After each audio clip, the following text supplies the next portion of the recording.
যদি আপনার মনে হয় যে দেয়ালে পিঠ ঠেকে গেছে, কেউ কিছু করতে পারছে না আপনার জন্য, আপনি পরিপূর্ণ ইয়াকিনের সাথে, দৃঢ় বিশ্বাসের সাথে এই 4টা আমল নিয়মিত করবেন। এবং আমি বহু মানুষকে পার্সোনালি এটার পরামর্শ দিয়েছি, ওনারা আমল করেছেন, আমল করে উপকৃত হয়েছেন। এরকম বহু মানুষ আছেন, বৃদ্ধ মানুষ, বাবা ক্যান্সারে আক্রান্ত হয়েছেন অনেক দেরিতে, আল্লাহ তাআলা অলৌকিকভাবে সাহায্য করেছেন। হ্যাঁ, কখনো যদি আল্লাহ তাআলা এই আমলগুলো করার পরও আমার বিপদ দূর না করেন, তাহলে হয় আমার আমলের মধ্যে কোনো ত্রুটি ছিল, অথবা আমার এই বিপদ দূর না হওয়ার মধ্যে আমার জন্য কোনো কল্যাণ নিহিত ছিল।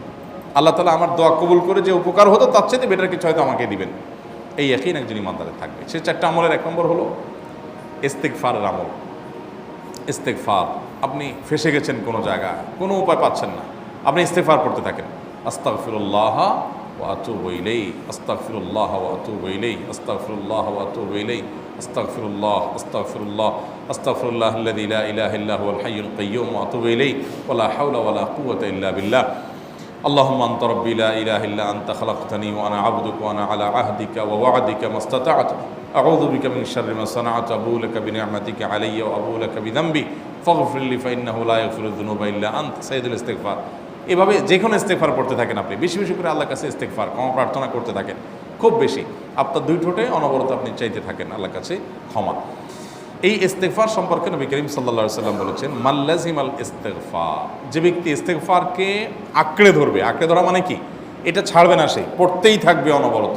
টয়লেটে যাওয়ার সময়টা, ঘুমের সময়টা, খাওয়ার সময়টা বাদে, অবসর নামাজের সময়টা বাদে সারাক্ষণ সে ইস্তেগফার পড়বে। এরকম যদি কেউ করে, আল্লাহ রাব্বুল আলামিন জাআলাল্লাহু লাহু মিন কুল্লি হাম্মিন ফারাজা ওয়া মিন কুল্লি যায়কিন মাখরাজা, সকল পেরেশানি থেকে, সকল টেনশন থেকে বের হওয়ার পথ আল্লাহ তাআলা অলৌকিকভাবে তার জন্য আবিষ্কার করে দিবেন। এবং আমি আমার জীবনে যেটা বলেছিলাম, বিস্তারিত বলতে চাই না, এরকম পরিস্থিতি আসছে যে চোখের সামনে কোনো আপাতত রক্ষার কোনো পথ আর খোলা নেই, এমন ভয়াবহ বিপদ। ইস্তেগফার করতে করতে এমনভাবে আল্লাহ তাআলা সাহায্য করেছেন যে এটা কল্পনা করলেও মনে হয় যে স্বপ্নের মতো। কিভাবে এখন এই লোক এই জায়গায় আসলো আমার সাহায্যের জন্য, এই লোক তো এটা আমি এই জায়গায় আসার কথা না, টিকুনি এসে হাজির হয়ে গেলেন এবং উপকারটা, আমার সমাধানটা হয়ে গেল সমস্যা। তো আলহামদুলিল্লাহ, বহুবার আমি পরীক্ষা করেছি, আর আমার পরীক্ষার 2 পয়সার দাম নাই। হাদিসে বলা আছে, গ্যারান্টি দেওয়া আছে, আমার পরীক্ষা করলেই কি না করলেই কি। তাহলে একটা আমল হলো কি, ইস্তেগফার। সব সময়ের জন্য এটা কন্টিনিউয়াস করবেন, আর এমনিও অবসর সময় ইস্তেগফার করবেন। আরবদের মধ্যে সৌন্দর্য আছে, তারা বিভিন্ন ডাক্তারের ওয়েটিং রুমে বা বিভিন্ন জায়গায় মানুষ যেখানে অপেক্ষা করে পাবলিক প্লেসগুলোতে লিখে রাখে ইস্তেগফার করুন, আপনার হাইওয়েগুলোর পাশে লেখা থাকে ইস্তেগফার করুন, এবং তারা আসলেও একটু পরপর দেখা যায় ইস্তেগফার করে। ভালো মন্দ গুণ সবার মধ্যে আছে, তাদের এই ভালো গুণটা আছে, ইস্তেগফার বেশি বেশি করা। আমরা ইস্তেগফার সচরাচর এইভাবে অনবরত অবসর সময় করার অভ্যাস অনেকের মধ্যেই নাই। আমরা এটা চালু করবো ইনশাআল্লাহ। বিশেষ করে যখন কোনো সমস্যা হবে তখন ইস্তেগফার চলতে থাকবে মুখে অনবরত, ধীরে ধীরে মহব্বতের সাথে নিজেকে, নিজের পাপ অপরাধগুলোর কথা স্মরণ করে আল্লাহর কাছে মাফ চাইতে থাকবো, পেরেশানি দূর হবে ইনশাআল্লাহ। 1 নাম্বার 2, দুরুদ। নবী করিম সাল্লাল্লাহু আলাইহি সাল্লামের প্রতি দুরুদ পাঠ করা, এটা যদি আপনি নিয়মিত করতে থাকেন মহব্বতের সাথে, আল্লাহুম্মা সাল্লি আলা মুহাম্মদ ওয়া আলা আলি মুহাম্মদ কামা সাল্লাইতা আলা ইব্রাহিম ওয়া আলা আলি ইব্রাহিম ইন্নাকা হামিদুম মাজিদ, আল্লাহুম্মা বারিক আলা মুহাম্মদ ওয়া আলা আলি মুহাম্মদ কামা বারাকতা আলা ইব্রাহিম ওয়া আলা আলি ইব্রাহিম ইন্নাকা হামিদুম মাজিদ। আপনি একবার ছোট দুরূদ যদি পড়েন, সাল্লাল্লাহু আলাইহি ওয়াসাল্লাম, সাল্লাল্লাহু আলাইহি ওয়াসাল্লাম, আল্লাহুম্মা সাল্লি আলা মুহাম্মদ ওয়া আলা আলি মুহাম্মদ, শুধু এইটুকু পড়েন। জাযাল্লাহু আন্না মুহাম্মাদাম মা হুয়া আহলু, শুধু এইটুকু পড়েন। আপনি এভাবে যেই কোনো দুরূদ নবী করিম সাল্লাল্লাহু আলাইহি ওয়াসাল্লামের প্রতি যদি পড়েন এবং পড়তে থাকেন অনবরত, ইস্তেগফারের পাশাপাশি দুরূদের ক্ষেত্রে নবী করিম সাল্লাল্লাহু আলাইহি ওয়াসাল্লাম বলেছেন যে এইটা তোমার জন্য যথেষ্ট হয়ে যাবে। তুমি যদি আল্লাহর কাছে আর কোনো দোয়া করতে না পারো, শুধু দুরূদটা পড়ো, তোমার সব পেয়ে যাবে, কিচ্ছু লাগবে না। এক সাহাবী বলছেন, রাসূলুল্লাহ, আমার দোয়ার মধ্যে দুরূদ কত পার্সেন্ট রাখবো? আমি তো আমার অনেক কিছু আল্লাহর কাছে চাইবো, দুরূদ মানে তো নবীজির জন্য দোয়া, মানে আমার জন্য তো আমি দোয়া করবো, আপনার জন্য দোয়া কত পার্সেন্ট করবো? 1/3, 1/4, তারপরে হাফ, এবার বিভিন্ন পার্সেন্টেজ বলছিলেন তিনি। নবী করিম সাল্লাল্লাহু আলাইহি ওয়াসাল্লাম বলেছেন যে হ্যাঁ, এর বেশি করতে পারলে আরও ভালো, আরও ভালো। তো ভদ্রলোক এর বেশি, ওই সাহাবী রাদিয়াল্লাহু তাআলা আনহু, তিনি এর বেশি বাড়াতে একটা পর্যায়ে বলছেন যে আমি সব দোয়া আপনার জন্য করি। নবী করিম সাল্লাল্লাহু আলাইহি ওয়াসাল্লাম বলেছেন, তাহলে তোমার আর কোনো দোয়াই করতে হবে না, এর মধ্যে সব দোয়া চলে আসবে।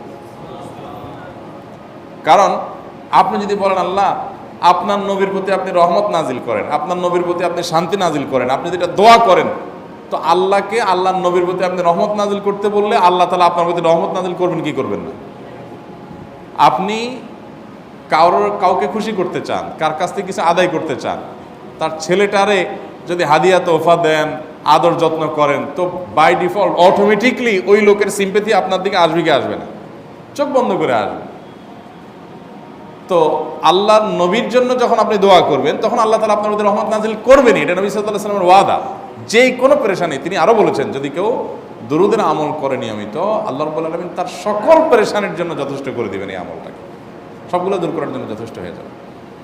এই দুরূদের আমলটা আমি দেখেছি সুবহানাল্লাহ গুলির মতো কাজ করে। আজকের ঘটনা, এক ভদ্রলোক সকালে একটা টেলিভিশন চ্যানেলে, বেসরকারি চ্যানেলে প্রোগ্রাম শেষ করে নামছিলাম লিফটে, তো উপস্থাপক উনি বলছিলেন যে ভাই মানে দুরূদের আমল পড়ে আমি কিছুদিন আগে একটা ইয়াতে মানে এমন একটা অবস্থা যে এইটা থেকে বের হওয়ার কোনো পথ আর নাই, শুরু করলাম দুরূদ অনবরত, এরপরে আল্লাহ তাআলা আমাকে এমনভাবে উদ্ধার করলেন আমি কল্পনাও করতে পারিনি।